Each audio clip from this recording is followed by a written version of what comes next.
Hey guys, welcome to PM Pathshala. Guys, हम vision का social issues वाला पोर्शन आज करने जा रहे हैं दिसंबर 2022 का। तो आज सबसे पहले सोशल इश्यूज़ में हम पढ़ेंगे सोशल इंफ्रास्ट्रक्चर के बारे में कि सोशल इंफ्रास्ट्रक्चर कैसा है और ये न्यूज़ में गाइस क्यों आया। ठीक है, देखो अभी क्या था न्यूज़ में, ये इसलिए रहा कि सेंटर ना गाइस प्लान कर रहा था कि गति शक्ति इनिशिएटिव के स्कोप को और एक्सपेंड किया जाए ताकि सोशल इंफ्रास्ट्रक्चर और अच्छा हो। अब पीएम गति शक्ति है क्या, बहुत ज़रूरी है समझना। पीएम गति शक्ति गाइस एक नेशनल मास्टर प्लान है फॉर मल्टी मॉडल कनेक्टिविटी। एक डिजिटल प्लेटफॉर्म क्रिएट करा जा रहा है जहाँ पर वेरियस मिनिस्ट्रीज एक साथ आकर एक इंटीग्रेटेड प्लानिंग करेंगी, इम्प्लीमेंटेशन करेंगी ताकि इंडिया में इंफ्रास्ट्रक्चर कनेक्टिविटी प्रोजेक्ट्स अच्छे से इम्प्लीमेंट हो पाएँ। अब इसमें आइडिया क्या है कि ब्रेक डेवलपमेंटल सिलोज जो थे, डिपार्टमेंटल साइलोज और आपके इंस्टीट्यूशनलाइज हॉलिस्टिक प्लानिंग के लिए, है ना, ये सब के लिए, लॉजिस्टिक कॉस्ट को कम करने के लिए, नॉर्मस इकोनॉमिक गेन बढ़ाने के लिए। तो हमारा पॉलिसी का यही एम है कि कंट्री का जो लॉजिस्टिक कॉस्ट है वो ट्रिम हो अबाउट 88% ऑफ जीडीपी। और इंडिया इवन वर्ल्ड लॉजिस्टिक, आपको ये याद रखना है गाइस, एक लेटेस्ट इन्फॉर्मेशन कि इंडिया की जो रैंकिंग थी world banks logistic performance index में वो कितनी थी, 44th थी। तो कॉमर्स एंड इंडस्ट्री जो मिनिस्ट्री है उसमें 5 सोशल सेक्टर डिपार्टमेंट से वो कनेक्टेड है, that is health, women and Child development, rural development, education, housing and urban affairs. इसमें एक्सप्लोर कर रहे हैं कि पीएम गति शक्ति स्कीम जो है उसको कैसे यूटिलाइज़ किया जाए इन सभी सेक्टर्स में। तो एम क्या है कि डिफरेंट गवर्नमेंट स्कीम्स, प्रोग्राम्स को एक साथ ला के साइनराइज करके और फिर प्लानिंग प्रोसेस एंड इम्प्लीमेंटेशन करना। Now understand the 6 pillars of गति शक्ति। दैट इज़, ये आपको वर्ड्स गाइस याद रखने हैं। ठीक है, जब भी आंसर राइटिंग करते हो इन वर्ड्स का ज़रूर इस्तेमाल करा करो क्योंकि आपका ना इससे आंसर और अच्छा हो जाता है। तो सबसे पहले क्या है, कॉम्प्रिहेंसिव, यानी कि विजिबिलिटी हर प्रोजेक्ट की, एक्टिविटीज़ की हमें इंक्रीज़ करनी है। प्रायोरिटाइजेशन करना है चीज़ों का। Optimization means planning of projects after identification, जो भी क्रिटिकल गैप्स आ रहे हैं। सिंक्रोनाइज करके देखना है हर डिपार्टमेंट के डिफरेंट लेयर्स पर ताकि गवर्नेंस भी इंक्रीज़ हो पाए। एनालिटिकल होके चलना है। डायनेमिक तरीके से रेगुलर बेसिस पे चीज़ों को अपडेट करना, मास्टर प्लान्स तैयार करना। सोशल इंफ्रास्ट्रक्चर की गाइस कोई यूनिवर्सल डेफिनेशन नहीं है। As per UNEP, United Nations Environment Programme, इसको बोला गया है कि एक ऐसा सिस्टम जहाँ पर सर्विसेज को डिलीवर किया जाए अपॉन विच हेल्थ और वेलबींग सोसाइटीज़ का डिपेंड होता है, इंफ्रास्ट्रक्चर्स को ठीक करना, अच्छा करना, बेटर करना। एज़ पर इकोनॉमिक सर्वे 2020-21 में सोशल सर्विसेज में क्या क्या इंक्लूडेड था, education, sports, art and culture, medical, public health, family welfare, water supply, sanitation, social security and welfare, nutrition, ये सारा इसके अंदर आता है। एक छोटी सी इन्फॉर्मेशन दे रखी है, देखो वर्ल्ड का जो सोशल इम्पैक्ट बॉन्ड होता है ना, फर्स्ट जो हुआ था वो पीटरबर्ग में हुआ था, इंग्लैंड में। इसका ये एम था कि रीऑफेंडिंग को रिड्यूस करना। इंडिया में वर्ल्ड बैंक में UN वुमेन, ये सबसे भी ये सारे के साथ आए थे, उन्होंने वुमेन्स लाइवलीहुड बॉन्ड भी साइन किया तो हेल्प रूरल वुमेन कि वो अपना जो स्केल अप है देयर ओन एंटरप्राइजेस में सेटअप कर पाएँ। अच्छा, ज़रूरी क्यों है सोशल इंफ्रास्ट्रक्चर पे इन्वेस्ट करना, क्यों इंपॉर्टेंट होता है? इंक्लूसिव ग्रोथ, यानी कि गुड क्वालिटी सोशल इंफ्रास्ट्रक्चर का अगर बेटर एक्सेस होगा तो उससे क्या होगा, सोसाइटी में लोगों का पार्टिसिपेशन बढ़ेगा, एक्सेस टू इकोनॉमिक अपॉर्चुनिटी सबको सेम मिलना शुरू हो जाएंगी। तो we work on the principles of equality and equity.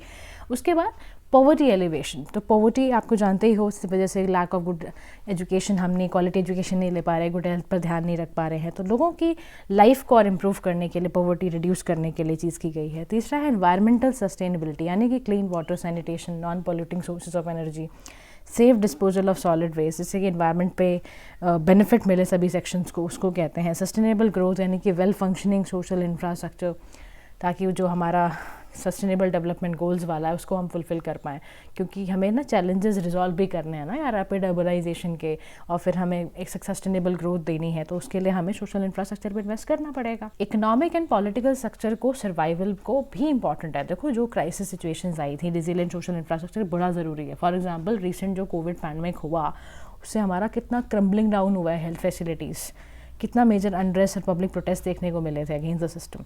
तो प्रोडक्टिविटी, इनोवेशन पे काम करने की ज़रूरत है, बेटर टेक्नोलॉजीज़ को लाने की ज़रूरत है, लेबर प्रोडक्टिविटी को इन्हांस करने की ज़रूरत है। इसके साथ साथ ना बहुत सारे लोग क्वेश्चन भी करते हैं कि इकोनॉमिक और सोशल इंफ्रास्ट्रक्चर में डिफरेंस क्या है।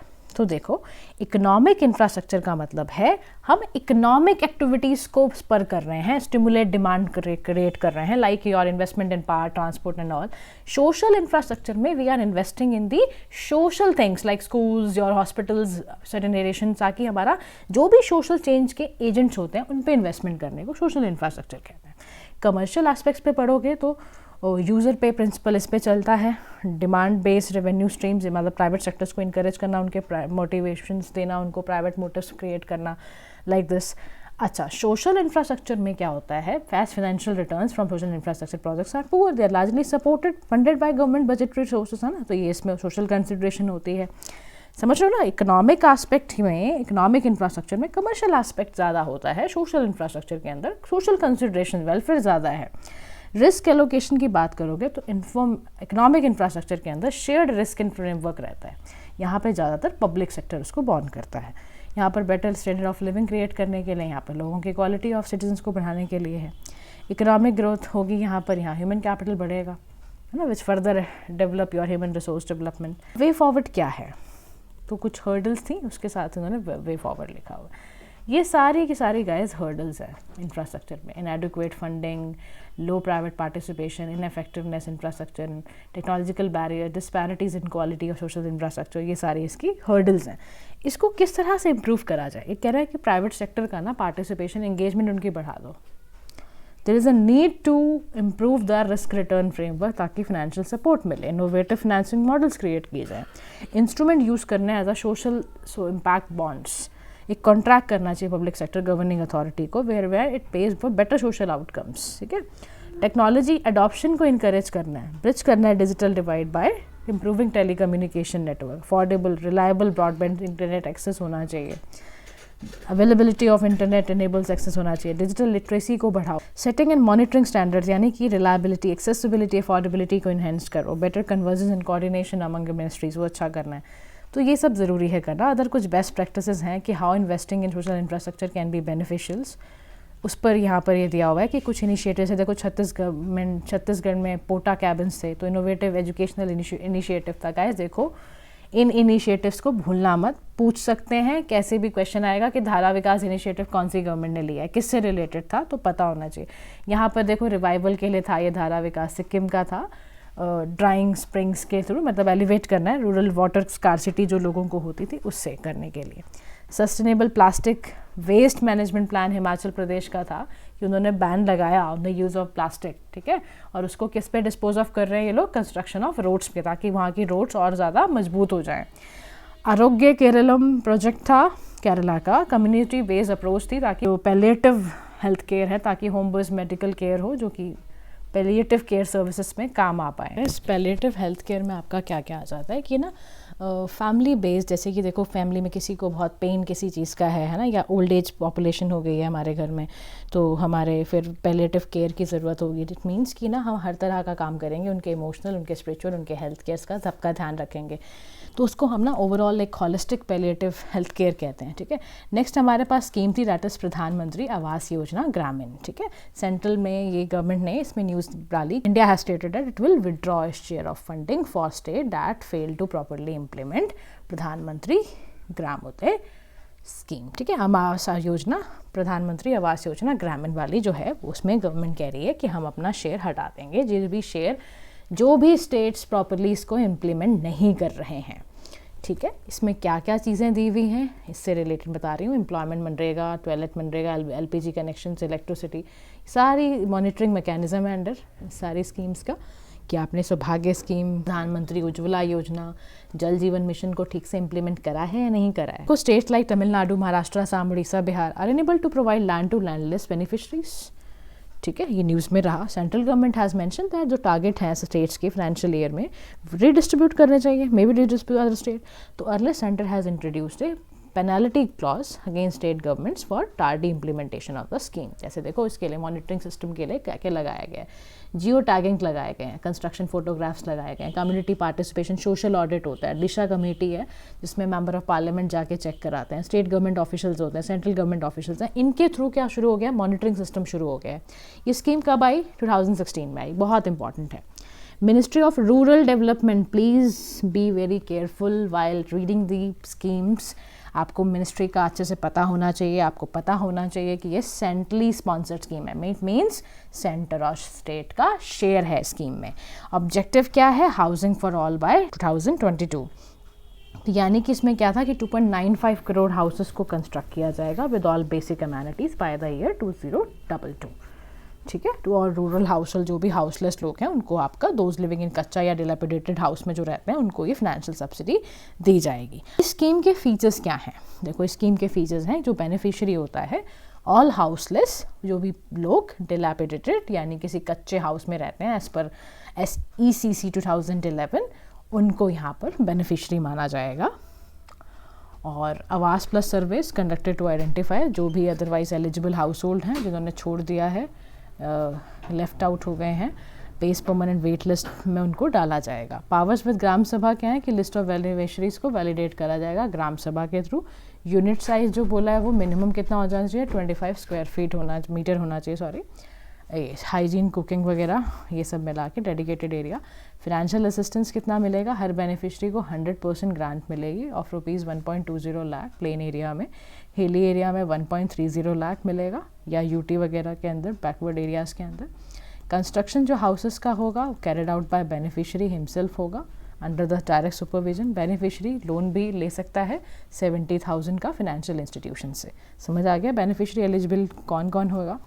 अच्छा, फंडिंग क्या है तो याद रखना, क्योंकि हमने बोला है ये सेंट्रली स्पॉन्सर्ड स्कीम है, तो 60-40 का रेशो है गाइस, सेंटर और स्टेट का। प्लेन एरियाज़ में 90:10 मैंने की 90 सेंटर देगा और 10% आपका स्टेट देगा। नॉर्थ ईस्टर्न स्टेट्स में या 2 हिमालयन स्टेट्स में, यूटी जम्मू कश्मीर के अंदर। यूटीज़ के अंदर ध्यान रखना जो है जम्मू कश्मीर और को छोड़ के, क्योंकि वहाँ पे 90:10 का है, 100% सेंटर शेयर देगा अदर यूटीज़ को। लैंड फॉर लैंडलेस बेनिफिशरीज है ये, बेसिकली इसीलिए स्कीम है ना ये, हाई प्रायोरिटी स्कीम है और providing land to landless beneficiaries. ठीक है, there is no dedicated financial assistance to the landless from the central government for purchasing the land. इसमें यहाँ पर दे रखा है प्रोग्रेस सो फार, अभी तक का डेटा है कि अभी तक क्या क्या यहाँ पर रहा है। अच्छा, convergence with other direct schemes, जो बेसिक अम्यूनिटीज़ वगैरह देने के लिए, इसका इनकरेज भी करना है। ग्रीन डिज़ाइन टेक्नोलॉजी बनाने की ज़रूरत है ताकि हम क्या करें, मल्टी हैज़ार्ड से बच पाएँ। तो लोकल मटेरियल का इस्तेमाल किया जाएगा। नेशनल टेक्निकल सपोर्ट एजेंसी भी होगी नेशनल लेवल पर जो टेक्निकल सपोर्ट देगी ऐसे प्रोग्राम्स के लिए। क्या कुछ चैलेंजेस भी हैं, तो हर किसी चीज़ में होते हैं ना, तो बस इसमें भी है। तो इम्प्लीमेंट करने में, कंप्लीशन करने में, तो एक पहला आपका चैलेंज है improper execution in few states, यानी कि this is due to delay on part of centre and state in releasing fund. तो 2020 में 9 स्टेट्स ने डिले किया पेमेंट टू द बेनिफिशरीज। इसका प्रॉब्लम देखो स्टेट्स में, यानी कि फंडिंग की दिक्कत आ गई। सेकंड है एक्सेस टू फिनेंस। बहुत सारे बेनिफिशरीज कह रहे हैं कि हमें लोन फैसिलिटी 70,000 वाली जो आप कह रहे हो वो मिल ही नहीं रही है, क्योंकि बहुत हायर इंटरेस्ट रेट है और हम higher administrative cost, collateral requirement होती है, हम ले नहीं पा रहे हैं। तीसरा चैलेंज बोल रहा है एक्सक्लूजन ऑफ लैंडलेस फार्मर, यानी कि प्लॉट जो लैंड है जो भी ओन कर रखा है हमने, उसमें क्वालिफाई बेनिफिशरी रिक्वायरमेंट है अंडर PMAYG, और मोर देन 50% लैंडलेस को ये मिल ही नहीं पाया। क्वालिटी ऑफ हाउसिंग की ज़रूरत है, मतलब कोई प्रॉपर सुपरविजन नहीं है क्वालिटी ऑफ हाउसेस का। फिफ्थ है issues in identification of beneficiaries, यानी कि बायस्ड अप्रोच चाहिए ग्राम पंचायत अनॉमलीज का। सिक्स्थ है आपका एब्सेंस ऑफ डेटा, यानी कि जो real time data regarding benefits provided under various schemes वो अवेलेबल नहीं है आवास ऐप में। नॉन इंटीग्रेशन है क्योंकि पुअर कोऑर्डिनेशन है कंसर्न मिनिस्ट्रीज़ का। ये सारे चैलेंजेस बोल रहे हैं। तो कौन कौन से मेजर रिफॉर्म्स लिए गए हैं वो ये सब हैं। इलेक्ट्रॉनिक गवर्नेंस के लिए मिस आवास सॉफ्ट मोबाइल गवर्नेंस, DBT का थ्रू अलॉटमेंट ऑफ हाउस। अच्छा, इसमें वे फॉरवर्ड क्या होना चाहिए, तो मैंने आपको बताया है चैलेंजेस ही हमारा सोल्यूशन होता है, प्रॉब्लम ही हमारा सोल्यूशन होता है। तो इसके आप कह रहे हो लैंड नहीं मिल पा रहा है, तो आपको क्या करना है, लैंड प्रोवाइड करना है। ये बहुत ज़रूरत है कि एग्जिस्टिंग मशीनरी कुछ इस तरह से काम करे कि वो लैंडलेसनेस को हटाए अमंग द पुअर, उसको प्रायोरिटी सेक्शन बनाए अपना। बजट को इन्हांस करने की ज़रूरत है। इजी एक्सेस टू क्रेडिट, जो दिक्कत आ रही है कोलेट्रल की, तो मिनिमम कोलेट्रल है, एडमिनिस्ट्रेशन कॉस्ट की सारा कुछ मिनिमम करने की ज़रूरत है जो भी। और दूसरा ना, इनके साथ एक इशू होता है कि वर्नाकुलर लैंग्वेज का इस्तेमाल किया जाए इनके साथ। अवेयरनेस जनरेशन, आवास ऐप पे जहाँ आप सबका ऑप्टिमम यूटिलाइजेशन चाहते हो, तो आप ऐसा इम्पेरेटिव हो ना कि प्रॉपर्ली आप एजुकेट करो लोगों को। इफेक्टिव कन्वर्जन चाहिए विद अदर स्कीम्स, और इंश्योर हमें क्या करना है, टाइमली रिलीज हो फंड्स का from centre and state government. तो कंक्लूडिंग लाइन में हम ये कह सकते हैं कि अगर हम रूरल हाउसेस शॉर्टेज को रिड्यूस करते हैं, क्वालिटी ऑफ हाउसिंग को इम्प्रूव करते हैं स्पेशली फॉर द पुअर, तो उससे हमारा पॉवर्टी एलिवेशन एंड इंक्लूजन भी होगा। तो करेंटली जो प्रधानमंत्री आवास योजना है only provides for construction of new houses, ठीक है। तो गवर्नमेंट को और पॉसिबिलिटी ढूंढनी चाहिए ताकि वो रिपेयर और अपग्रेड भी कर पाए एग्जिस्टिंग हाउसेस को, ठीक है, ताकि हम सभी ग्रेट नंबर में हाउस होल्ड्स को फ़ायदा हो। थर्ड गाइस इसमें न्यूज़ थी नेशनल फूड सिक्योरिटी एक्ट नफसा 2013 के बारे में। क्या है ये एक्ट, क्यों न्यूज़ में रहा, इसके बारे में बात करेंगे हम आज। सेंटर ने लॉन्च किया प्रधानमंत्री गरीब कल्याण अन्न योजना। इसमें क्या होता है, फ्री ऑफ कॉस्ट हम फूड ग्रेन्स देते हैं under the your NFSA act, ठीक है। और under the newly launch PMKGKY rice and wheat coarse grain को free of cost eligible households को दिया जाता है, जो कि प्राइमरी हाउस होल्ड्स हों या अंत्योदय अन्न योजना में हो, अंडर सेक्शन 3 एक्ट में आते हों, फ्रॉम जनवरी 1 2023 टू दिसंबर 31 2023 में दिया जाएगा। अंटिल नाउ बेनिफिशरीज को पे किया जाएगा सब्सिडाइज प्राइस, इसको हम सेंट्रल इशू प्राइस कहते हैं, 1 रुपये 2 रुपये 3 रुपये का coarse grain wheat and so on like this. तो सब्सिडाइज प्राइस आपके स्पेसिफाइड है शेड्यूल 1 में, government can change bye executive order के थ्रू उसको चेंज भी कर सकती है। इस स्कीम के थ्रू सब्स्यूम होंगी 2 सब्सिडी स्कीम, दैट इज सब food subsidy FCI, food subsidy for decentralize procurement. अच्छा, तो कुछ ना इस तरह से काम करता है रिसेंट रिफॉर्म जो आई है ना नफसा में, उसको और इफेक्टिव बनाने के लिए फोर्टिफिकेशन ऑफ राइस की बात की गई है, ठीक है। फोर्टिफिकेशन में आप उसके विटामिन ऐड कर देते हो, मिनरल कंटेंट डाइट का इन्हांस करते हो, online grievance redressal system create करा गया है, ऑटोमेशन से सप्लाई चेन ताकि लीकेज बंद होए, 1 नेशन 1 राशन कार्ड का इस्तेमाल किया जा रहा है ताकि जो मेरे माइग्रेंट वर्कर्स हैं हमारे, उनको सब्सिडाइज प्राइस पर किसी भी फेयर प्राइस शॉप पे जाके अक्रॉस द कंट्री वो ले पाएँ। आधार सीडिंग की गई है ताकि राशन कार्ड जो है वो आधार पर डुप्लीकेट वगैरह की प्रॉब्लम, ये सारे घोष कार्ड्स ना क्रिएट किए जा सकें। अच्छा, उसके अलावा however there will be no change in the issue price of food grain supply जो भी किया जा रहा है, और mid day meals welfare programmes में भी इसका इस्तेमाल किया जाएगा। तो बता रहा है कि ना इवॉल्व कैसे हुआ था PDS का, तो हल्का हल्का समझ लो 1960 से स्टार्ट हुआ और कैसे कैसे इसकी जर्नी रही। तो उसके बाद इट शुड ऑल्सो भी नोटेड दैट न्यूली जो आपका है ये डिफरेंट है जो अभी 2020 में आया था, क्योंकि पैंडमिक रिलीफ मेजर्स भी इसके साथ कनेक्ट हो गए थे। तो उसमें क्या था कि 5 kg फूड ग्रेन्स बेनिफिशरीज को मिल रहा था मंथली इंटाइटलमेंट में, फिर ये वाली स्कीम को डिसकंटिन्यू करा गया। फिर नफसा में कुछ चेंजेस देखो आपके सारे के सारे आए हैं इसके अंदर, लीगल राइट्स कन्वर्जेंस एक मॉडल दिया हुआ है। लेकिन चैलेंजेस क्या हैं सारे मॉडल के साथ है, क्या है मार्जिनलाइजेशन ऑफ न्यूट्रिशनल सिक्योरिटी, यानी कि इंडिया का जो रैंक है, India was ranked 107th out of 121 countries 2022 global hunger index में, जो कि बहुत बुरी बात है। मतलब ये रिपोर्ट कह रही है कि हमारे यहाँ तो बड़ा माल न्यूट्रिशन है इंडिया ड्यू टू राइस और वीट बाइज्ड पॉलिसीज़ की वजह से इंडिया इसीलिए हम 2023 को हम क्या बना रहे हैं, इंटरनेशनल ईयर ऑफ मिलेट्स, ताकि हम क्या खाएं, अब न्यूट्री डाइट लें, न्यूट्री सीरियल्स खाएं। आइडेंटिफिकेशन करना बेनिफिशरीज़ का बहुत ज़रूरी है, इवॉल्व करो, कुछ ऐसा मैकेनिज्म बनाओ कि हमें पता चले डिफरेंट क्राइटेरिया, ताकि किसी भी स्टेट में एरर ना आए। जो भी डेस्टिट्यूट है उनको हम प्रोवाइड करें ऐसा कि उनको भी मिल पाए, क्योंकि हमारा मेन प्रॉब्लम क्या आ रहा है, malnutrition. Poor public grain management system हो है हमारे यहाँ, देखो इसकी वजह से कितना हमारा नुकसान हो जाता है। उसके बाद मैसिव लीकेज है PDS सिस्टम में, शांता कुमार जी की रिपोर्ट आई थी, लीकेज बताई उन्होंने PDS में 40 to 50%, कई स्टेट्स में गोज टू 60 to 70%। उसके बाद unsustainable path towards poverty alleviation, current CIP से पता चला है हमें कि भाई हमारा फिक्स्ड रहता है 3 years तक। तो food subsidy bill was almost double, लेकिन उसके बावजूद भी क्योंकि पब्लिक इन्वेस्टमेंट नहीं है, हैम्पर पोटेंशियल जॉब क्रिएशन है, पॉवर्टी एलिवेशन एफर्ट ठीक से ले ही नहीं पा रहे हैं। और राइस वीट बायस प्रोक्योरमेंट सीरियल जो है उससे क्या हो रहा है, वाटर टेबल ख़राब हो रही है ना आपकी। तभी तो देखो जितने भी ये न्यूट्री सीरियल टॉप्स होती हैं, जितने मिलेट्स वगैरह होती हैं, इसमें इतना पानी नहीं लगता और ये कितनी ज़्यादा आपकी फाइबर बेस्ड होती हैं। इसलिए कह रहे हैं मिलेट ईयर मनाओ, को आप भी को मिलेट्स खाओ, छोड़ो कुछ दिनों के लिए राइस वीट छोड़ के मिलेट्स पर आ जाओ, ज्वार की रोटियाँ खाओ, रागी की रोटियाँ खाना शुरू करो। चैलेंजेस क्या हैं WTO के अंदर चैलेंजेस, इंडिया का जो सब्सिडाइज्ड फूड सिक्योरिटी सिस्टम है उसको प्राइस डिस्टॉर्टिंग नॉर्म्स के बोलते हैं under the World Trade Organization. तो क्या करें अब, फूड सिक्योरिटी फॉर ऑल कैसे आए? तो पहले बात कह रहा है डाइवर्सिफाई करो अपनी फूड बास्केट को, food and production and distribution जो है न्यूट्रिएंट रिच कमोडिटीज़ का, मिलेट्स खाओ, लीफी खाओ, वेजिटेबल्स वाले, ठीक है, और एग्स खाओ, मिल्क पियो, वही सारी गवर्नमेंट इंसेंटिवाइज कर रही हैं डाइवर्सिफिकेशन फूड सिस्टम का. For example Haryana is providing financial incentive 7,000 acre of farmers for shifting from paddy to pulses. This will increase farmers income. Awareness among consumers, तो ये भी करने की ज़रूरत है ताकि Panchayati Raj institution, self help groups, farmer producer organisation ये सब बढ़े. शांता कुमार की जो हाई लेवल कमेटी थी उसमें FCI रिस्ट्रक्चर किया गया था, याद रखना, ठीक है. और उसके बाद रिस्ट्रक्चर स्कीम में क्या था कि government can save ₹33,000 crore that can be utilize for other poverty alleviation के थ्रू कर सकते हैं, इसीलिए बनाया गया था.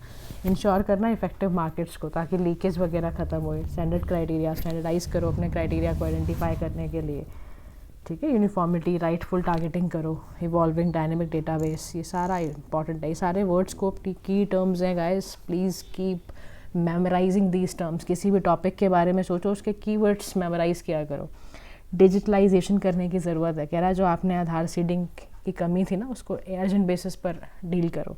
न्यूट्रिशनल रिक्वायरमेंट बढ़ाने की बहुत ज़रूरत है, उस पर इमीडिएट प्रायोरिटी सेक्टर बना के उस पर काम करो. Next news is guys anganwadi system. Ministry of Women and Child development ने रिसेंटली इन्फॉर्म किया पार्लियामेंट को that it has spent over 18,000 crore the last financial year ताकि उसका आंगनवाड़ी सिस्टम जो है वो स्ट्रेंथन हो जाए. तो रिसेंट इनिशिएटिव्स क्या किए लिए गए?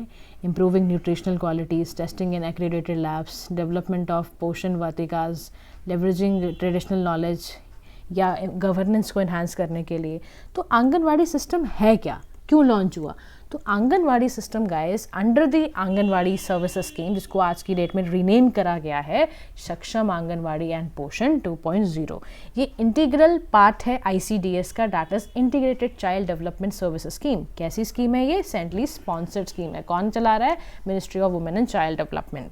ये रिप्रेजेंट क्या करती है? वर्ल्ड का largest and unique program for early childhood care and development. Scheme के थ्रू हम क्या कर रहे हैं? न्यूट्रिशनल हेल्थ स्टेटस बढ़ाने की कोशिश कर रहे हैं.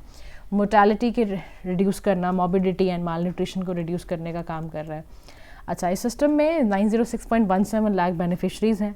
आंगनवाड़ी सेंटर्स हैं कुछ, ठीक है, ताकि इसमें सर्विसेज को रेंडर किया जा सके. Anganwadi workers and anganwadi helpers भी हैं.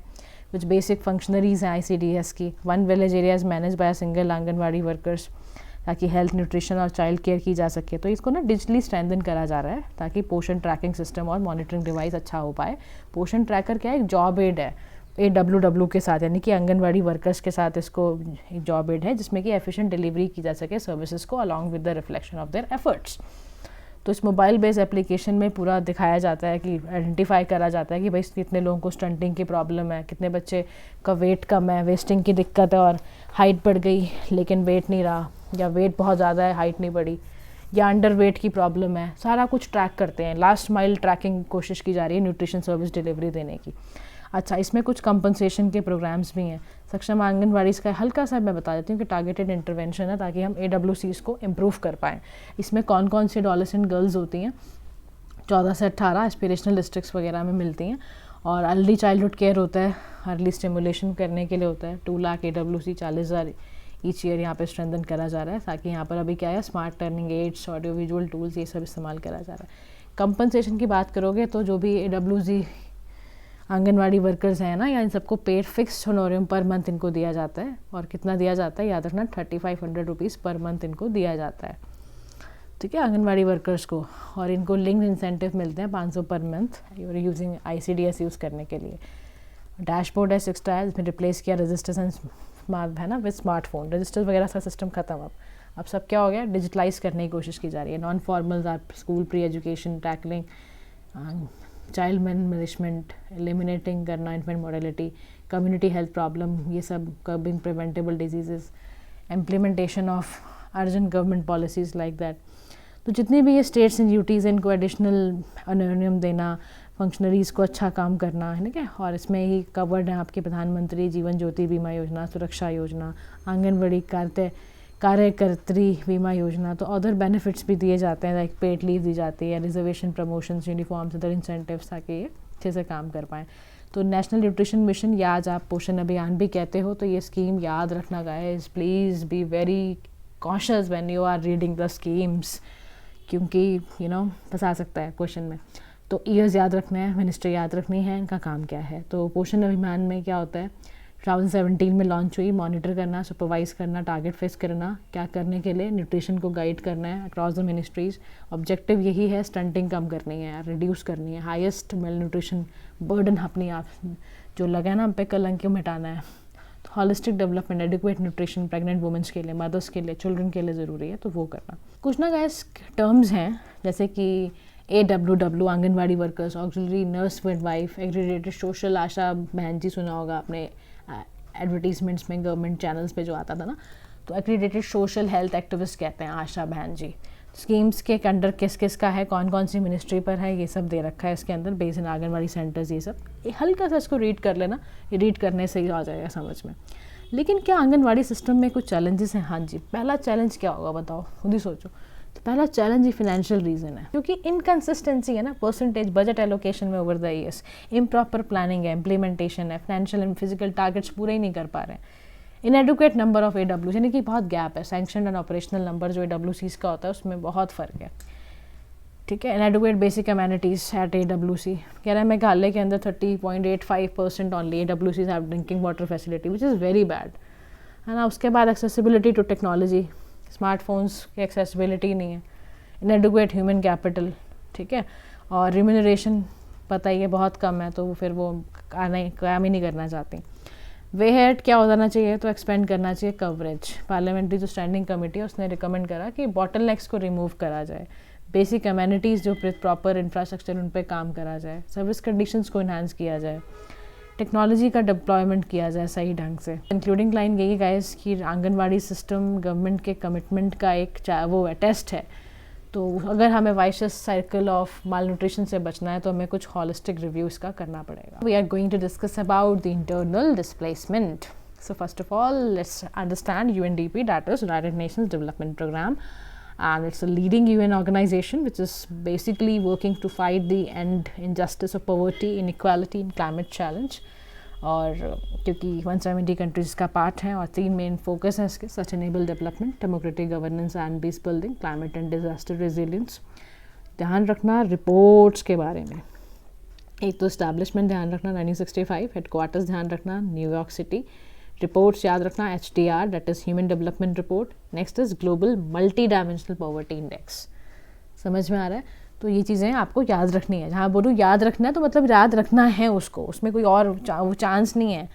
तो वाई न्यूज़, तो UNDP ने ना गाइस रिसेंटली कोलैबोरेट करा है IDMC से। What is this? IDMC is internal displacement monitoring centre. इसने ना एक रिपोर्ट पब्लिश करी जिसका नाम है turning the tide on internal displacement, a development approach to solutions. अब ये करना क्या चाहती है? तो basically it is trying to deal with the internal displacement as per UNFCCC, that is United Nations, है ना, क्लाइमेट चेंज के लिए जो कॉम्बेट करने के लिए ऑर्गेनाइजेशन बनी है। डिस्प्लेसमेंट एक तरह का पर्टिकुलर फॉर्म ऑफ माइग्रेशन है जिसमें individuals are force to move against their will. मेरा मन नहीं है दिल्ली छोड़ने का, फिर भी मुझे बोला जा रहा है कि आपको जाना पड़ेगा अभी। तो अगर आप डिस्ट्रिक्ट कलेक्टर बन के जा रहे हो तो खुशी होगी, लेकिन अगर वैसे ही छोड़ना पड़ रहा है due to some other negative circumstances, तो फिर आपके लिए जो नेगेटिव है, आपको नहीं माना है फिर भी जाना पड़ रहा है, तो वो एक उसके अंदर आ जाएगा। तो it refers to the forced movement of people within the country they live in. Internal displacement में यहाँ पर क्या कह रहे हैं, हमारी फोर्स मूवमेंट हो, जिस कंट्री में हम रह रहे हैं वहीं से हमें मूव करना पड़ रहा हो। तो as per the guiding principles on internal displacement 1998, IDPs एक पर्सन है who have been forced to flee to leave their homes in order to avoid what, arm conflict, generalized violence की सिचुएशन या human rights का violation हो रहा है जहाँ पर। तो की रिपोर्ट्स बताती हैं इसकी कि 59 million people remain displaced in our own country. 2021 का डेटा है। सब सहारन कंट्रीज़ में देखो आप हाल, डायरेक्ट इकोनॉमिक कॉस्ट का हाल देखो। तो इतना गड़बड़ क्यों? कॉजेज़ क्या है इंटरनल डिस्प्लेसमेंट के? तो हमने देखा नेचुरल डिजास्टर्स हो सकते हैं, इकोनॉमिक क्राइसिस हो सकता है। अब आप देखो ना, जोशीमठ क्राइसिस जैसे ही हुआ वहाँ से लोग छोड़ के देहरादून या आसपास के शहरों में चले गए। तो गैस अच्छा थोड़ा ना लग रहा होगा अपना घर छोड़ के जाना। तो क्लाइमेट चेंज की वजह से, आर्म कॉन्फ्लिक्ट की वजह से, सोशो इकोनॉमिक फैक्टर्स की वजह से इंटरनल डिस्प्लेसमेंट का इम्पैक्ट क्या पड़ता है? Financial loss, additional expense, burden of the government, adverse impact on both health and mental wellbeing, women and children पर उसका असर पड़ता है।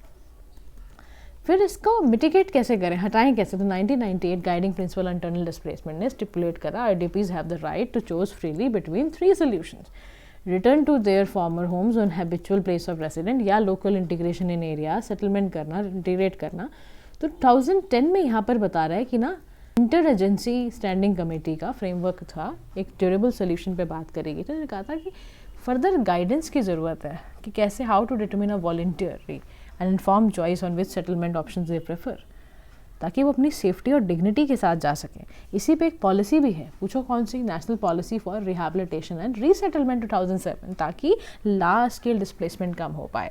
स्ट्रिक्ट कंप्लाइंस करने की ज़रूरत है। जो हम बात करते हैं ना पीसा act, panchayat extension of the scheduled areas या जहाँ आपका शेड्यूल्ड ट्राइब्स, तो इनको डेवलपमेंट इंड्यूस डिस्प्लेसमेंट मिनिमाइज़ करने की ज़रूरत है। तो although mitigation measures are extremely important to reduce the impact of internal displacement, तो रिपोर्ट भी रिकमेंड करती है कि कुछ आपको displacement, internal displacement should approach to the lens of developmental issues के थ्रू देखनी पड़ेगी। तो उसके लिए यहाँ ना एक बहुत सुंदर सा चार्ट बना रखा है कि डेवलपमेंट सोल्यूशंस कैसे कैसे करना है जिससे कि एंड हो इंटरनल डिस्प्लेसमेंट का। तो कह रहा है कि देखो, रिन्यू करो social contract between displace citizen and the state, restore करो उनकी human security and dignity, build करो इक्विटी एंड प्रॉस्पेरिटी। पाथवेज में क्या करना है, गवर्नेंस बढ़ाओ, सोशल कोजन बढ़ाओ, जो भी अफेक्टेड है उन पर ध्यान दो, इन्हांस करो उनका सिविक एंड पॉलिटिकल पार्टिसिपेशन, वो अपने आप को डिस्प्लेस ना समझेगा इस तरह की। तो this is about your internal displacement वाला part. Now the next one is the Nirbhaya fund. देखो निर्भया फंड क्यों आया, इट हैज़ बीन रिपोर्टेड कि 70% जो निर्भया फंड था वो यूटिलाइज हो चुका है जब से वो इंसेप्शन में आया है 2012 से। फंड का जो फ्लो था अंडर निर्भया कैसे होता था, public account non lapsable fund था, MWCD अदर एमओ के पास, सेंट्रल मिनिस्ट्री इनके पास रहता था। ये कह रहे हैं कि 70% यूटिलाइजेशन हो चुकी है। तो 2021-22 के अंदर टोटल एलोकेशन अंदर निर्भया फंड 6000 करोड़ था, ऑफिस 4200 यूटिलाइज करा गया है, ऐसा बताया गया। निर्भया फंड कब आया, गैंगरेप में आपको पता है 2012 के उसमें आया था, डेडिकेटेड नॉन लैप्सेबल फंड था, इम्प्लीमेंट करना था इनिशिएटिव्स को ताकि क्या हो, सेफ्टी एंड वुमेन की सिक्योरिटी बढ़ जाए। तो ये मैनेज कौन करता है, department of economic affairs, ministry of finance. Ministry of child and development का क्या रोल है, वो नोडल मिनिस्ट्री है जो आप रिकमेंड करती है proposal and scheme to be funded under Nirbhaya fund. Funding pattern क्या है, 90-10 स्टेट्स और डिफिकल्ट टेरेन्स के लिए, अदर स्टेट्स के लिए 60-40 है, यूटीज के लिए 100% है, फ्यू इनिशिएटिव लिए गए रिसीव 100% फंडिंग के लिए। एलोकेशन फंड का कैसे होता है, एम्पावर्ड कमेटी बिठाई जाती है, चेयर कौन करता है, सेक्रेटरी, MWCD उसका अप्रेस करेगा, रिकमेंड करेगा to funded under Nirbhaya. Money जो इतना यूटिलाइज होता है for one stop centre, making safety devices, fast track courts बनाने के लिए, फॉरेंसिक किट, ताकि जो भी सेक्सुअल असॉल्ट केसेस आए हैं वो सब चीज़ हम मॉनिटर कर पाएँ। अब देखो इसमें क्या क्या होता है, डिफाइन करना मॉनिटरिंग मैकेनिज्म ताकि लोवेस्ट लेवल पर जाए, डायरेक्ट इम्पैक्ट पड़ा है उस पर कंसर्न्स को ध्यान में रखना, नंबर ऑफ बेनिफिशरीज कितने पहुँचे, उनका स्टेक होल्डर्स का इसमें क्या रोल है, प्राइवेसी एंड कॉन्फिडेंशियलिटी बढ़ाना, वुमेन की आइडेंटिटी और उसकी इन्फॉर्मेशन को, रियल टाइम इंटरवेंशन, कोई डुप्लीकेशन ना हो उसकी इनके साथ, ऑप्टिमम यूटिलाइजेशन हो इंफ्रास्ट्रक्चर का, टेक्नोलॉजी का, इनोवेशन की जाए। लेकिन फिर भी कुछ चैलेंजेस हैं, क्या, इंटर मिनिस्ट्रियल कोऑपरेशन की बड़ी दिक्कत है, बड़ा हैम्पर्ड होता है जिसकी वजह से टाइम कंज्यूमिंग हो जाता है प्रोजेक्ट अप्रूवल में ही। फिर absence of proposal, lack of proposal for projects on women safety from other ministry से आता ही नहीं, डेटा ही नहीं समझ आ रहा होता। तो इसमें इनएडिक्वेट एलोकेशन है, वन स्टॉप सोल्यूशन सेंटर जो सोल्यूशन बना रहे हो, आप कह रहे हो भाई हम इसको एक न्यू अम्ब्रेला स्कीम बनाएंगे, संबल स्कीम बनाएंगे अंडर मिशन शक्ति, संबल, ठीक है। तो ये है। उसके बाद lack of transparency, ministry of home affairs report करता है जेंडर बजट स्टेटमेंट में कि भाई फास्ट ट्रैक कोर्ट पर जो लॉ खेला गया था उसमें ट्रांसपेरेंसी की कमी है, लिमिटेड इन डिज़ाइन, इंफ्रास्ट्रक्चर जो एग्जिस्टिंग है उसको अपना यूटिलाइज कर ही नहीं रहे हो। उसके बाद according to Oxfam report annual budgetary requirement minimum 10,000 से 11,000 करोड़ होती है ताकि वायलेंस प्रिवेंट हो पाए। अनफॉरसीन डिस्ट्रप्शन है लाइक कोविड-19 पैंडमिक की वजह से।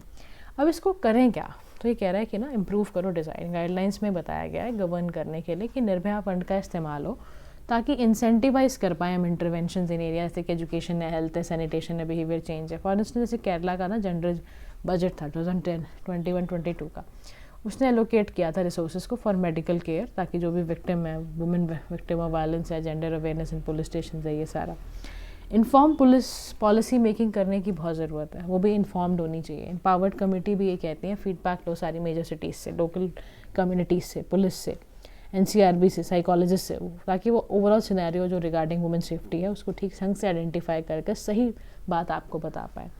ट्रांसपेरेंसी की ज़रूरत है कि जो parliamentary committee on education, women, children, youth, sport, ये सारा का सारा जो है रिकमेंड करें कंसर्न मिनिस्ट्री को कि रोबस्ट मैकेनिज्म हो ताकि वो कांस्टेंट मॉनिटरिंग करें सारे प्रोजेक्ट्स की। सेंटर का शेयर बढ़ाने की ज़रूरत है। एनुअल एलोकेशन जो होती है उसको प्रोग्रेसिवली इंक्रीज़ करने की ज़रूरत है। बेंचमार्क्स स्टैब्लिश करने की ज़रूरत है कि जो भी वायलेंस हो रहा है उसको देखा जाए कितने हो रहा है, कितने पॉपुलेशन में कितना कम हो रहा है, क्या हो रहा है, हर डिस्ट्रिक्ट में क्या हाल है, सब चीज़ें चेक करने की ज़रूरत है। तो guys this is all about the news. अब हम शॉर्ट्स देख लेते हैं। जो global report on health equity for person with disability, world health organization, तो यहाँ बताया जा रहा है कि 1.3 बिलियन पीपल और 16% पॉपुलेशन डिसेबिलिटी का शिकार है। मतलब PWD are likely to die 20 years earlier.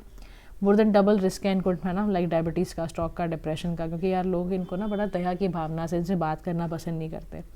Inaccessible health facilities मिलती हैं इनको। इंडिया के इनिशिएटिव्स क्या हैं, तो देखो इकोनॉमिक डेवलपमेंट हम कर रहे हैं, एजुकेशनल एम्पावरमेंट के लिए हमने DDRS बनाया है, Deendayal disabled rehabilitation scheme, physical empowerment के लिए कर रहे हैं, कि सोशल एम्पावरमेंट के लिए कर रहे हैं कि इनको हाई डिविडेंड इंडिविजुअल्स को मिले। SDG 3 हमारा याद है ना, गोल्ड SDGs तो टट डालो। तो SDG 3 क्या आता है, good health and wellbeing for all. तो इनका भी तो ध्यान रखना है यार, ये भी तो ऑल में आते हैं ना। तो रिकमेंड कर रही है रिपोर्ट कि 40 डिसेबिलिटी टारगेटेड एक्शंस होने चाहिए। क्या कि ना, इनइक्वालिटी रिपोर्ट याद रखना कौन निकालता है, digital divide, release by Oxfam India, ठीक है। और इसमें ना वो पूरे एजुकेशन, हेल्थ और फाइनेंशियल इंक्लूजन को दिखाते हैं। और उसमें एक नॉन प्रॉफिट ऑर्गेनाइजेशन है जो सपोर्ट करना चिल्ड्रन एजुकेशन, ये सब। 61% जो वुमेन मैन है ना owned mobile phones in 2021। Only 31% of rural population internet comparatively use करती है। कंप्यूटर डिवाइसेस का इस्तेमाल डिक्रीज़ हुआ है। Digital payment by reaches 60% use हो रहा है, जबकि पुअरेस्ट 40% यूज़ कर रहा है। महाराष्ट्र में हाईएस्ट इंटरनेट पेनिट्रेशन है, बिहार में सबसे कम है। तो रिकमेंडेशन दी गई ब्रिज डिजिटल डिवाइड के लिए कि भाई इंटरनेट अवेलेबिलिटी सबको इम्प्रूव करा जाए, कम्युनिटी नेटवर्क्स अच्छे किए जाएँ रूरल और हार्ड टू रीच एरियाज़ में, इम्प्रूव की जाए अफोर्डेबिलिटी ताकि इन्वेस्टमेंट डिजिटल इंफ्रास्ट्रक्चर की है वो अच्छी हो। डिजिटल लिटरेसी कैंप लगाने की ज़रूरत है। ग्रीवेंस रेड्रेसल मैकेनिज्म हो ताकि जो एडटेक बहुत सारे, आपने देखा ना बाईजूस को कितना ज़्यादा अभी फैल गया कोविड के टाइम्स में, तो उनका भी हम हैंडल अच्छे से कर पाएँ। डिजिटल डिवाइड का मतलब क्या है, gap between your individual house holds, geographic area, socio economic levels पे जाके डिजिटल टेक्नोलॉजी, इंटरनेट का यूज़ जो है वेराइटी ऑफ एक्टिविटीज़ कर रहा है ना, लेकिन उसका गैप क्यों आ रहा है, because of the house hold, individual, geographic areas की वजह से, वहाँ पे इंटरनेट कनेक्टिविटी ना होने की वजह से आता है guys. Social progressive index you can see, ये आपका शॉर्ट में मिल जाएगा आपको, ठीक है। I will share the link with you guys, उसमें आप देख लेना ये। तो guys this is all about our society section, social section. Next हमारा एक एनवायरनमेंट का सेक्शन रह गया है। Keep liking and subscribing our channel.